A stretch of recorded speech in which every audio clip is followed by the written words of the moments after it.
तर फरार गोट्या गित्तेनं जितेंद्र आव्हाडांवर हल्लाबोल केलाय।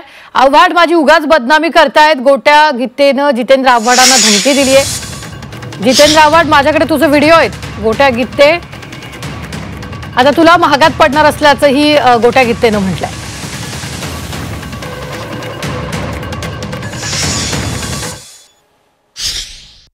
तुम्ही आहे का तुमच्या राजकारणासाठी पोळ्या भाजू नका तुम्ही।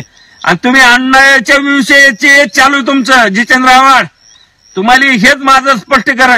मी काय विषय नाही माझं तुम्ही ते मुकोडा चोरीचं प्रकरण म्हणायलात माझ्यावर कुठं आपलं आनंदीतल्या तुका महाराजच्या हे ते नाव मला लक्षात आहे ना।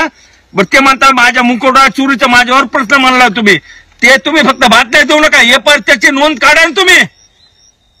अरे तुला तर इकडे बघ ए जितेंद्र आव्हाड तू इकडे बघ तुझ्यावर हे करतो तुझे माझ्याकडे व्हॉइस कॉल रेकॉर्डिंग येत आहेत ते तिथं तू भाई तुम बडे भाई सॉरी सॉरी म्हणलेला ते टाकतो मी खाली। अरे तू हायस्कूलाचा नेमका वंधाऱ्याच्या समाजाचा नाहीस तू आणि तू असं हे करायला तुला आता मागात पडणार आहे।